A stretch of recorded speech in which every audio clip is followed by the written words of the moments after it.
spending time with her husband, friends, family, including her 12 grandchildren. In her spare time, she connects and celebrates with the women involved in motorsports, taking you behind the wall about their journey of life, racing, and how they juggle everything to make it all work. Welcome to Racing Girls Rock Podcast. Strap in, window nets up, the pedals are down, and when the green flag drops, we go.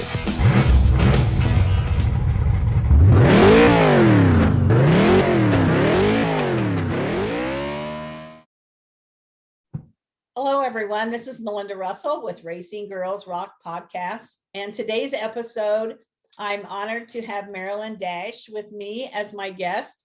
I'm going to ask Marilyn to just tell us a little bit about herself, and you'll get to know her like I will as we record this podcast. So Marilyn, welcome to the show. And if you would just tell us a little bit about yourself, your family, where you live, anything that you're comfortable sharing so we can get to know you a little better. Yeah, I'm originally from the East Coast and moved out to California in 1991.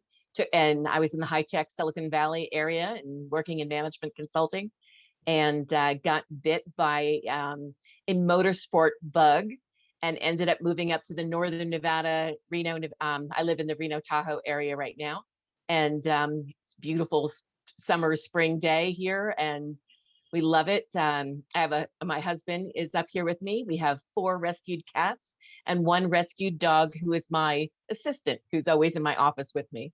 And you may hear her bark if the doorbell rings. She's the alert society around here. That's okay. You know, it's I've had dogs bark, I've had cats jump up on keyboards, all kinds of things, and we just go right on, so it's just fine. So Marilyn, tell me a little bit about yourself as a little girl. What were you like as a little girl? I remember someone asked me when I was 9 years old what I wanted to be when I grew up, and I said I want to be the statistician to the New York Yankees. And it never stopped from there. And I was always a big sports fan: Yankees, Giants, Jets, Knicks, Mets, whatever it was, hockey, basketball, football, everything. And at some point in my life, I switched over to motorsport.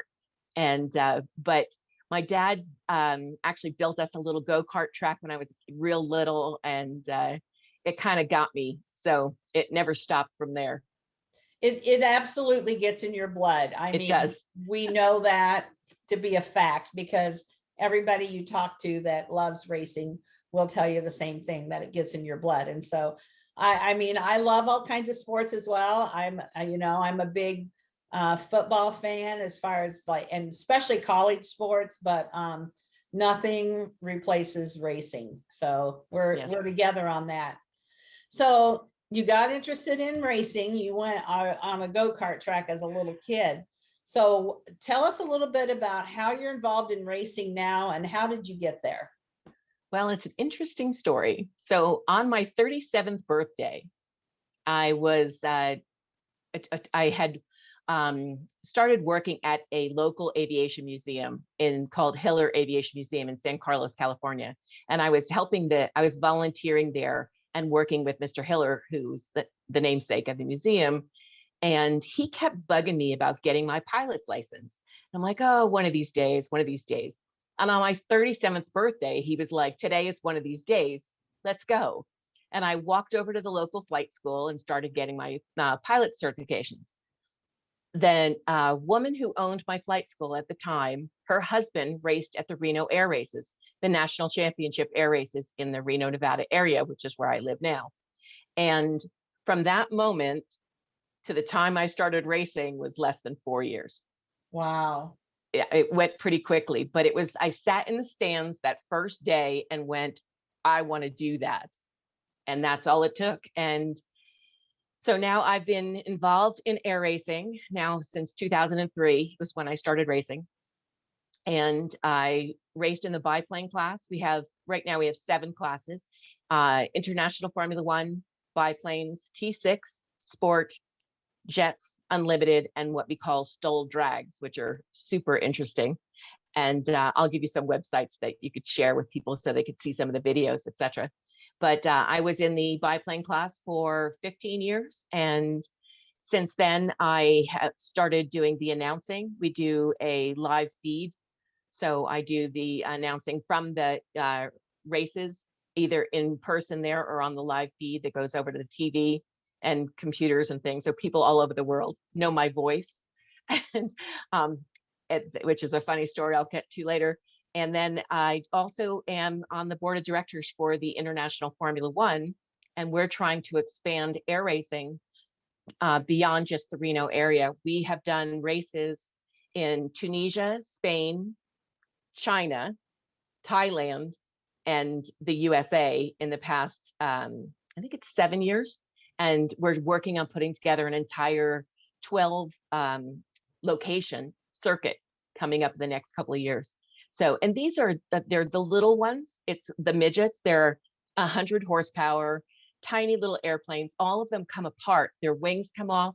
We can shove them in containers and ship them anywhere in the world, which makes them so convenient. And one of the reasons why I chose to start working with IF1 and help them. So we have a race in September in Reno, and then we have another race in October in a place called San Angelo, Texas, right outside of Lubbock and Midland. So I want to ask you about those planes that come apart. They Not obviously are on purpose. Yeah, exactly. But what I'm concerned about is when they get put back together. Yeah, we haven't had a problem with that. Yeah, making sure that whoever's doing that is somebody I trust, because I don't want to get up in a plane put together by some sketchy person. So they must be easy to put together. Yes. In fact, we have a very thorough tech inspections that go on prior to the races. Everything is, it's the most structured organization I've been part of when it comes to racing. So there's bylaws and procedures and technical rules, and we have tech inspectors and this, and I mean, everything is it's international Formula One. So there's a formula very much like the car formula. Okay. So everybody has like a formula of how big the wing can be, how big the cylinders can be, how big the engine can be. So everything is part of this formula, and it's very competitive and very fun. So crazy competitive. So when you say competitive, is it more the skill of the pilot, or are you able to soup up your plane at all, or they are all pretty much exactly the same? Everyone is souped up to the nines. What I find is when someone first gets involved with air racing, they'll start out pretty slow and they'll buy like a standard, a pretty stock aircraft. And then they'll start getting more. It happened to me. My first year, I think I did 146 miles an hour my first year, average speed. And my last year, I think I did 193. So I got a little better. The airplane got a lot faster, and it's quantum dollars. You know, it's just how many dollars you want to put into it that makes yourself faster. But I find that as people stay in the sport, they learn more, and then they start investing more, et cetera. And that's how it evolves for them. But we have a pretty good group of, I'd say we have about 24 to 30 pilots right now who are very active, and we can put together an air race pretty much anywhere in Canada or the United States and get a good group. Yeah, that's exciting. So I ran across some airplane racing. I think my husband actually found it like on YouTube or somewhere, and he had shown it to me. But at the time, whatever group that was, they weren't doing those anymore, like the racing or whatever. Mm-hmm. And so we never were, and I was super interested because as a 16-year-old girl, my dad had a 4-seat Cessna 182 airplane. Oh, great. And my mom wasn't crazy about flying. My dad was a farmer. My mom wasn't crazy about flying, but I loved it. And so I started to take flying lessons, and I actually learned how to take off and land, and I soloed.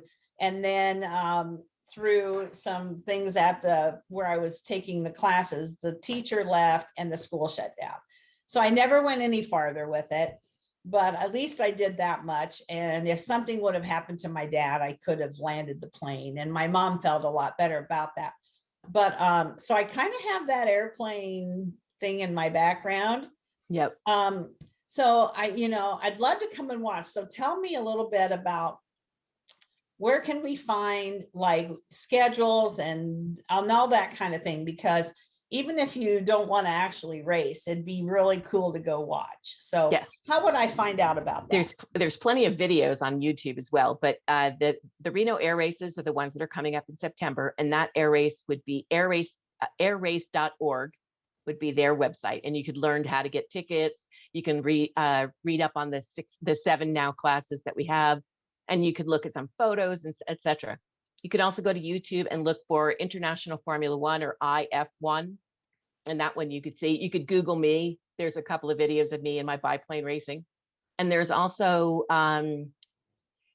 let's see, I used to have a blog called The Pylon Place. I wrote for a magazine called In Flight USA, and I put all my columns on The Pylon Place. So if you Google Pylon Place, you could find it as well. Okay, so there's some old columns. Okay. But yeah, there's a lot of stuff out there. One of the new classes is called the Stole Drags, and it's the big tire boys. And what they do is they take off, and then they don't get very high on the ground, and then they land, stop, turn around, and come back and do the same thing. And it's just mesmerizing. You can't keep your eyes off of it. And it's so interesting, and it involves the crowd, and it's so much fun. And that's the newest group that we have at the Reno Air Races. And they've been accredited by the FAA. Like, I'm working with the FAA on getting International Formula One accredited as well, so we could start putting on races again. And it's just so much fun to see these people evolve aviation. One of the reasons I love air racing and racing in all ways is how we expand technology through racing, how racing has built on things, how the cars get safer, they get faster, they get safer, they get faster, they get lighter, they get safer, they get faster. And all because of racing and trial and error. And let's see how this works. Looking at Formula One with the way that they do the kinetic energy and having that run back into the engine. That's awesome. Mm-hmm. And how much, they don't have to refuel anymore because they're so much lighter and all these. So right. Let's start learning from racing and aviation too. And let's make aviation safer and faster and better for everyone. Yeah, that's really awesome. I'm definitely going to Google that, because my husband was also interested in, like going somewhere to watch. So that's just so cool. And, you don't hear a lot about it. So, yes. How can we, or I as IWMA, or, how can I help get the word out about your races and where they are and everything? I know, where I'm interviewing you, but, do you have a Facebook page? Yes. Instagram? Tell us about that. On Facebook, we are International Formula One. I think it's there's a fan page that's called Fan Page. Then there's the Reno Air Races, and there's a group called the Reno Air Race Fan Group, because we can't be the Reno Air Races group because they have that. And then I don't know if we have Twitter or anything, but there's a lot on YouTube. So what I'll do is after we finish up today, I'll send you a bunch of links, and you can put them on your website too. And then I could give you some dates. But I would love for you guys to come out and join us at the pits. Because one of the best things about racing, I think, is that you have access to, I've gone to the NHRA events. I've been to NASCAR. I've been in the pits. I've been in the pits during the racing, etc. I've been at Indy. I've been in the pits in Indy. So all these wonderful things, but you get so close to you don't get to go on the field in baseball. You don't get to get on the court in basketball. No. But I can stand right next to John Force while he's looking at his car and chit chat with him. Right. I mean, Ron Capps, I have a bunch of hats from him. I've met Denny Hamlin. I've met, all these people you get to stand next to and chat with. Right. They're not stars that are, 100 feet away. They're standing right next to you. Well, they're very, very accessible. Racing exactly is a very accessible sport. And I just had this conversation in a podcast I did a few days ago about how many sports do you get to talk to the quarterback or the center or the pitcher or the coach when NASCAR, they're taking their last lap before the race starts and they're talking to the guy on the pole. I know.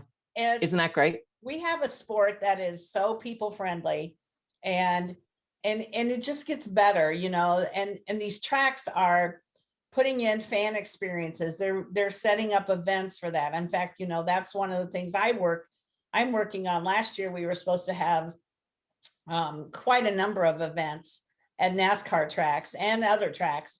But of course, good old COVID shut us down. So now we have to start all over with the planning and the everything, but it'll happen. And, you know, one of my goals is to let women know that racing is for women too.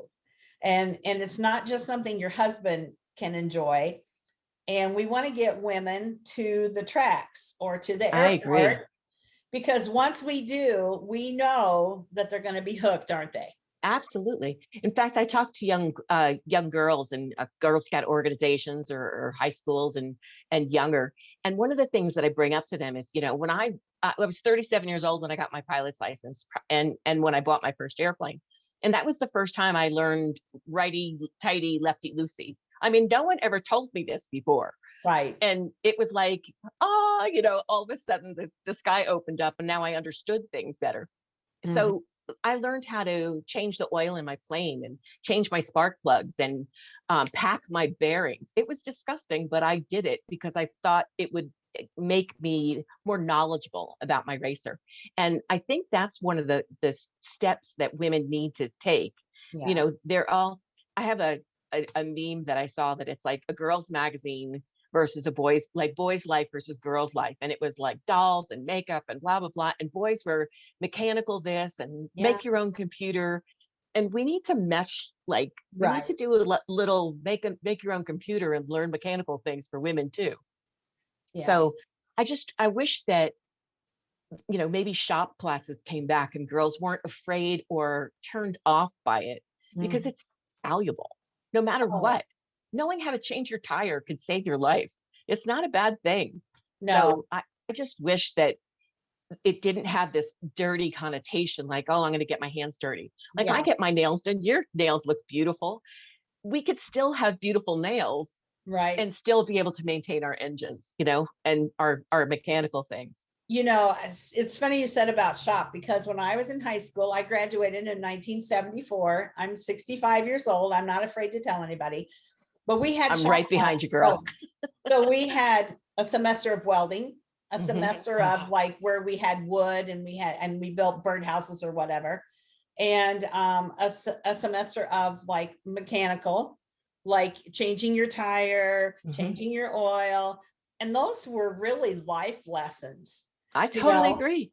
And I had really long hair at the time, and I will never forget. And it's funny because my current husband, he's my second husband, is a welder. But when I did the welding class, I had really long hair and my hair fell down and I could smell something burning and my hair was on, you know, was like melting.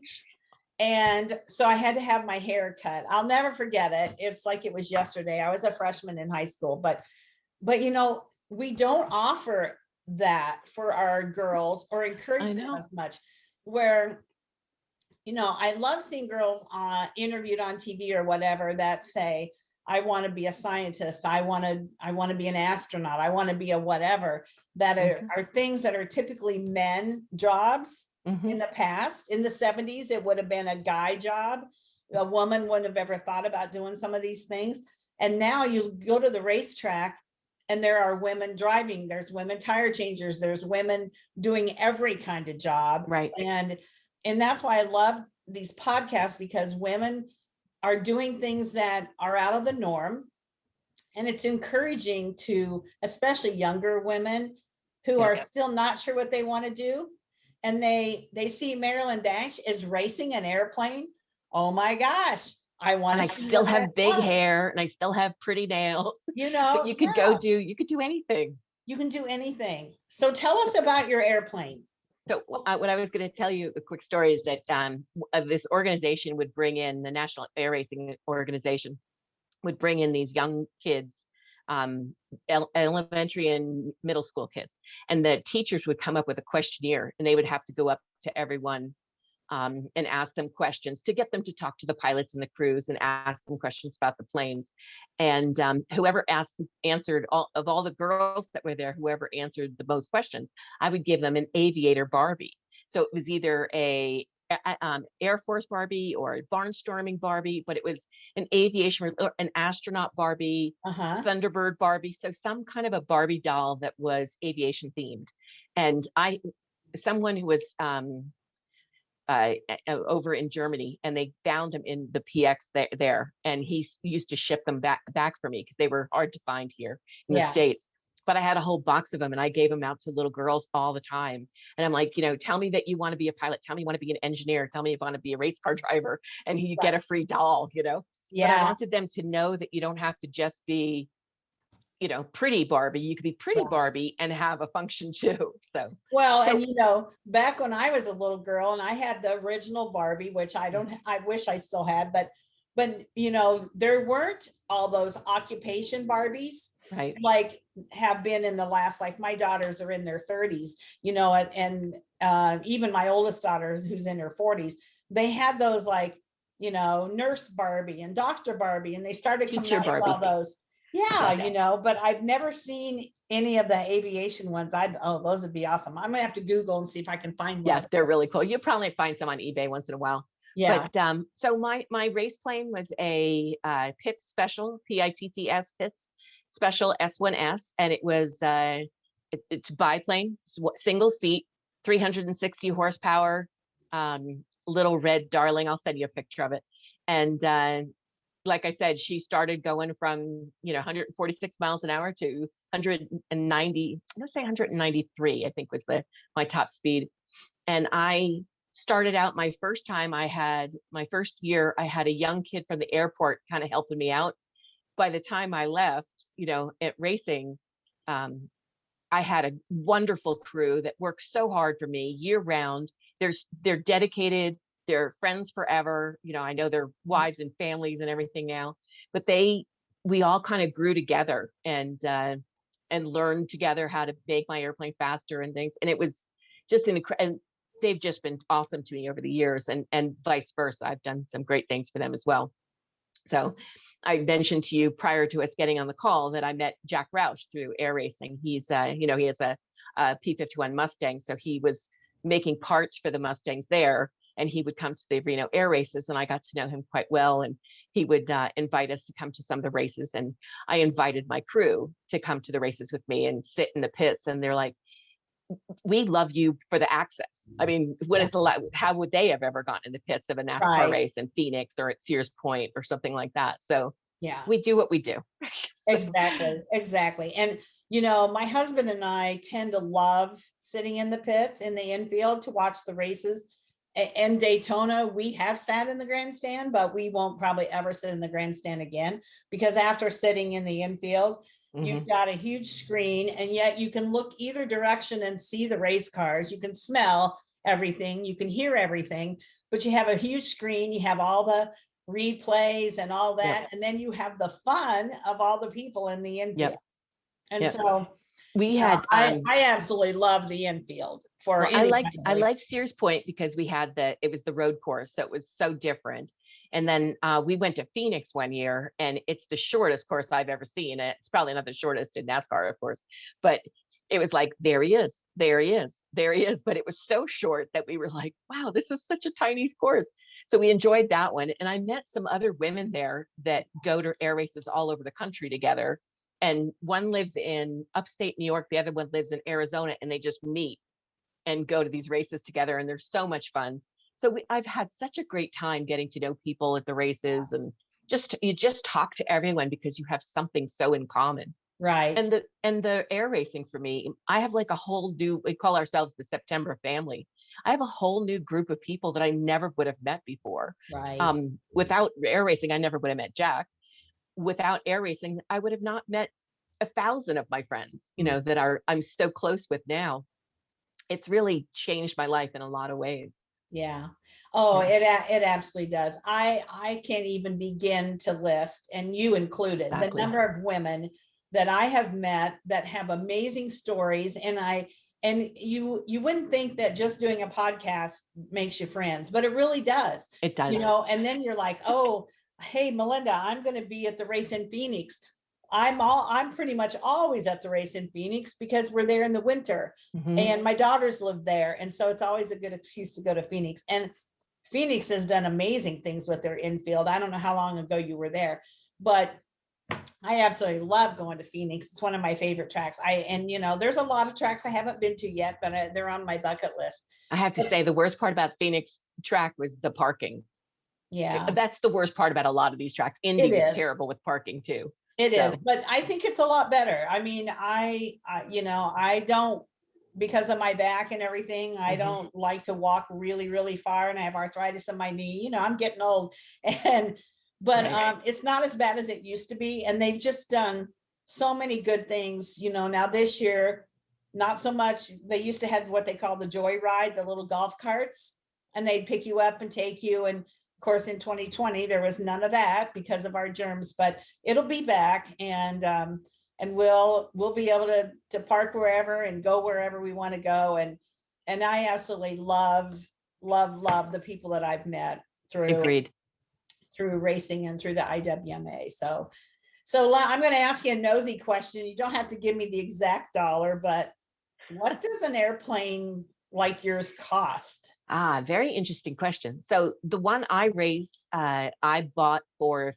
$35,000. Oh, and probably put in about between 5 and 10,000 in increments every couple of years. Yeah. The Formula One, the international Formula One that I am working with now, you could probably get one for about 25, and then an engine would be another 10, 15, 20,000. My engine would be about 35 for a new one. And then you go all the way up to the top, the unlimiteds are your World War II modifieds. And they're Strega, Voodoo, Rare Bear. These are some of the big names in the unlimited air racing. And they're several $1 million, Yeah. And their engines are like $750,000 for a stocker, not including all the bells and whistles that you need to make it a fast airplane. So that's why I'm in here an entry level. And I think entry level is fun. Yeah. That's where you get a lot of experience and have a lot of fun, good time there. So when you start getting into that serious money, it starts becoming harder. Serious. A lot harder. Yeah. So, yeah. And then we have a jet class now that's they're crazy fast. And we have L-39s and L-29s, which are Czechoslovakian trainer jets. And then we have Vampires, which are British jets.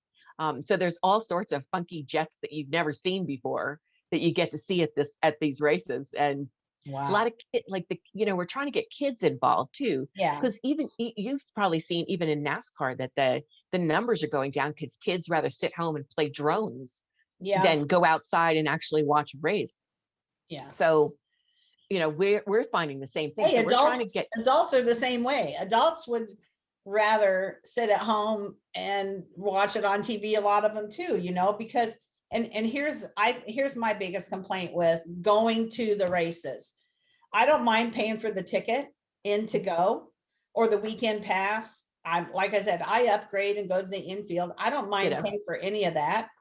I don't mind paying to drive or fly there. But when they jack the hotel prices up, $200, $300, $400. So I'm gonna write NASCAR a letter and say, you need to buy some hotel chains, or you need a hotel chain that you don't need to gouge, because I think that's part of why people don't go, because it is pretty nasty. It's so expensive to stay in a hotel. I agree. And then, trying to get go to a restaurant during a big NASCAR weekend or in Indy or something like that. Right. I mean, it's just crazy trying to get into any restaurant at all. I know when NASCAR's in town and Sonoma, we just all stayed home. Right. Rather than you can't even go to Burger King on a weekend when NASCAR's in town. And there's just brings so many fans. It's just, we're not able to handle that influx. Well, and this weekend, we're recording this on a Wednesday, and this weekend is the Indy 500. And so, I have cousins that live down there, and I say Carmel, other people say other things. And, they live in, my other cousin lives in Greenwood. So it's all these little towns around. And it's crazy there, but it helps their economy. It's a big deal. And, if you don't mind waiting in line to park and all that. I mean, it's an experience. It's something everybody should do at least once. Yeah, we went to the 100-year anniversary of Indy, and we got the close-up parking. We paid for extra parking and all that and all. Yeah. But it was a once in a lifetime experience. You know, it was just so great. Yeah. So I'm sitting here thinking, okay, I know what road courses look like. Of course, we were just on a road course that was nastily flooded with rain. Big controversy all week on podcasts. That's all they've been talking about. And then there's circle tracks and there's drag strips. What does a course look like in an airplane race? So most the courses look very similar to a NASCAR track, and there will be 8 or 9 of us on a track at the same time. So for the Formula and the biplanes, we have the smallest track. It's about 3.2 miles, and it's has 6 pylons, 3 on each side, and it's basically an oval. The difference is we all start on the ground, and some crazy person throws a flag down and we all go for pylon 1. And we have a giant, there's our flag guy, because there's got to be a flag, right? There's got to be a green flag, a white flag, and a checker flag. And we have a giant human being who's the sweetest man in the world. His name is Dale, and he's our flag guy. And his flags are about 8 feet tall. So you could see him from the sky. And we call in and get our qualifying times, and we hear it on the radio, white flag, so you know you have 1 lap left.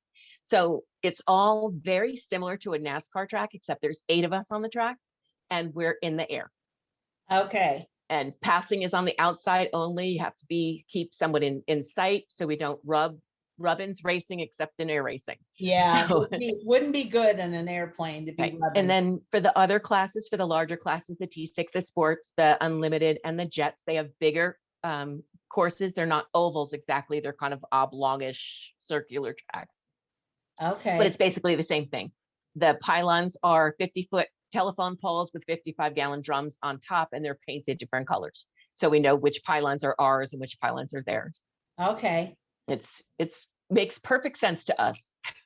I mean, it makes perfect sense to me because I've actually seen a planes race, so I kind of do, but people who haven't seen it wouldn't have a clue.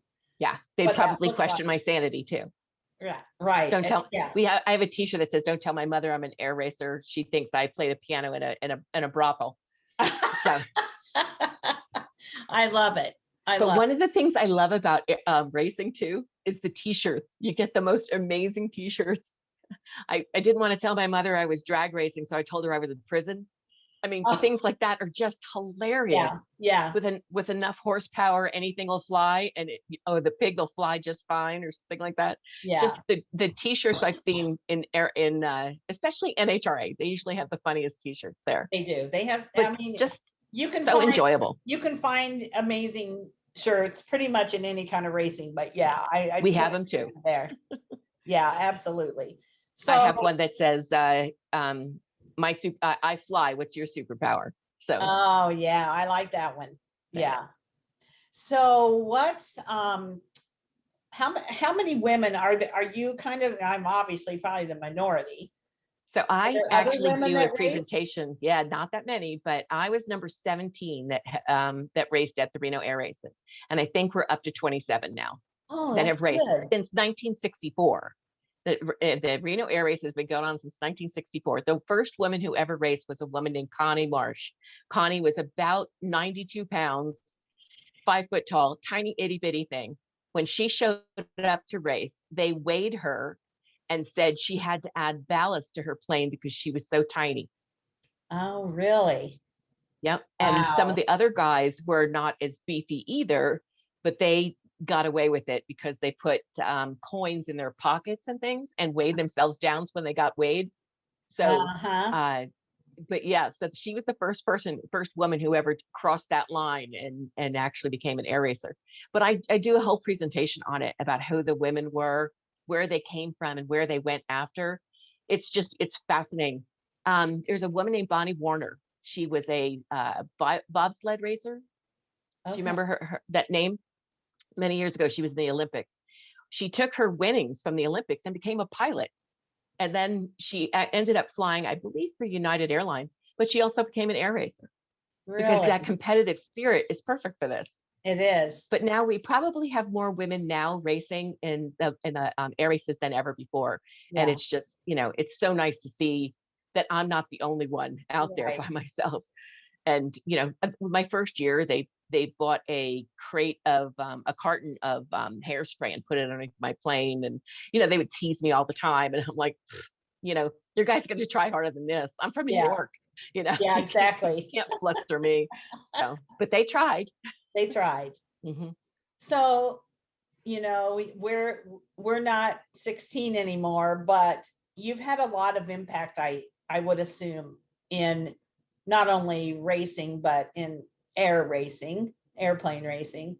What do you think has been your biggest impact? Or if not yet, what do you want your legacy to be when you're all done and you're sitting in your rocking chair? I think the women who don't make it are the ones that walk around going, but I'm a woman.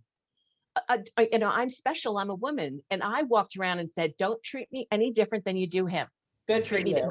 Don't treat me better, but don't treat me worse. Just treat me the same and we'll get along fine. And I think if we all did that, we'd all get along much better. I don't think anyone ever said to me that I traded on being, I call it a chick. Because I used to have chicks fly too on my license plate when I was in California. So, but I'm like, don't treat me like a chick. Just treat me like a racer. Just treat me like a pilot. I hear that honestly quite a bit, probably more than anything. I hear that from girls that say, once I put the helmet on, I get in the car, I'm just a race car driver. Right. And that's the way it should be. And, I mentioned to you my granddaughter's race, and my youngest granddaughter just turned 16, but she's been racing on and off for a while. And the hardest thing it's not hard for her. She gets out there and just says, get out of my way, here I come. But the guys, there's some men that have a really hard time getting beat by a now 16-year-old girl. And that's their problem, not hers. And they want to run her into the concrete wall. And I just, and they're old enough to be her grandpa, some of them. And you just want to say, encourage the kids. I don't care if they're male or female, but don't be running them into the wall because she's a girl. Doesn't make sense. Don't want to get beat by a girl. But one of the things that I find so interesting is I get along so well with my competitors' wives and families and moms, and I've kind of coveted those relationships too, because, I don't want to just hang out with the guys all the time. No. So one of my crew dudes, his wife and I are very, very close. And I see her and I see him separately. And then we see, and then we do coupley things together with my husband and her husband. Yeah. But it's just so much fun to have, I spend all weekend at an airport, or all week. I spend weeks and weeks at airports during a year. And it's so nice to be able to go and do girl things with them. Yeah. Let's go have a glass of wine. Right. Exactly. The guys are going for beers and wings, but let's go have a glass of wine somewhere. So yeah, I love that, nice. Marilyn. That's just, it's the best of both worlds. Yes.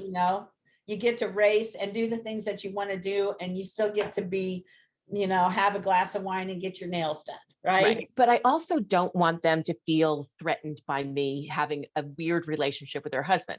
So, for example, this woman's husband is my mechanic, and he is super dedicated to me, super dedicated to my airplanes.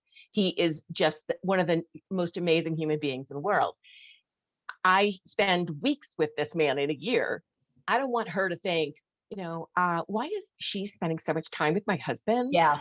So I make her feel comfortable, like, hi, I'm not a threat. Yeah. Let's all go do stuff. So, right. And that's, I think that's a great, that's a great attitude to have. Not only you realizing that some women might feel that way, but now you've just got that many more friends. Exactly. And when they multiply. Yeah, they do. They just multiply, and it's amazing. So, man, I've really enjoyed talking to you. Me too. What have I not asked you about, or not, we haven't talked about that we should have, or what would you like to share that I haven't asked you about? I think that, you mentioned that you're getting a little bit older too, and I'm hitting that as well. And I'd be able to use the skills that I have, and my promotional skills, my writing skills, my my management skills, my executive level type skills that I got through years in management consulting. And that's why I'm trying to give back to the sport that gave me so much. And that's why I'm doing all of this, working with at the board level and working with coordinating these other races. So funny, I'll tell you one more quick funny story. We actually did a race in November of 2018 in Wuhan, China. Really? We had a huge air show and an air race there, and they had just opened up the Wuhan airport. And I could tell you stories for a week about this experience. We were there for 2 weeks, and on one side of the river was this municipal kind of aviation center, and on the other side was a military base. And they said, okay, so when you're flying on the backside of the course, just stay on this side of the river. We're like, okay, so what happens if they stray on the other side? And they'll shoot you down. Okay, so everybody got that? Like you're in the briefing and you're like, okay. And you think to yourself, they probably would shoot me down. So, but it was the worst weather I've ever had at any aviation event in my life. We were grounded for most of it because the weather was so poor.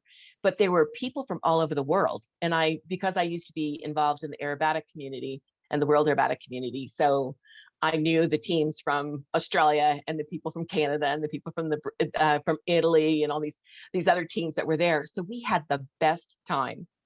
They thought we were crazy. We thought they were crazy. And we all stayed at the same hotel. No one spoke English. It was great. So we all had each other, and it was pouring rain every day. Well, but at least now you know someone who's been to Wuhan, China. Well, I'm glad that COVID wasn't going on then, because it was 1 year before. Yeah. Yeah. Wow. Isn't that kind of like you look back and you just think deja vu or something? It's funny that you were there. Funny, not funny. I know. As soon as they started saying it, I'm like, who ever heard the word Wuhan before? Nobody, but now everybody all of us knows. have been there. And I have a lot of my racing gear has Wuhan, China on the back. Yeah. I don't wear it right now. No, I wouldn't wear it some other time. But yeah. Yeah, that sounds like something that you want to keep for later as memorabilia. Yes. Yeah. But we had a lot of fun. We traveled great together. We're like one big ugly family. Yeah. So does your husband go along? He has not. He's a skier, a mountain biker. Okay. He does he's got like his own crazy things. We share the dog. So I'm allowed to keep her some days and he gets her the other day. But he has his own sports. He comes to the Reno air races with me. He went to an Ely event that we had in Eastern Nevada. He's gone to a couple NASCAR races. So he'll go to some things.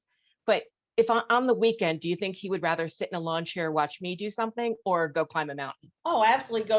Go do his own thing. And we're so good about that. Like yeah, my husband has a dirt bike. And so I'm not interested in that.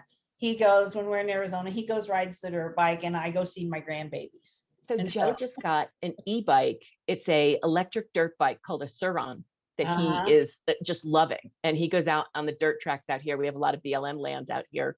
And he'll take the dog out for a run and on his and he just loves it. So this is his first motorized bike experience. Usually he's a mountain biker. Okay.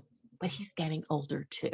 Well, we all, you just have to change a little bit. How you modify. Yes. Yeah. Marilyn, I really we could go on forever, couldn't we? We could probably talk, I think we've become fast friends absolutely through this podcast. But any last words or anything else that you would like to share before we conclude? Just to kind of round up, I think encouraging young girls, encouraging them to learn mechanics and things. I would love to learn how to weld. I think it's artwork. Yeah. I just think it's amazing. I think that we should get girls more involved in it, get women more involved in it, get rid of the stigma that's attached to it, and let it be fun. Right. Let them have some fun with it.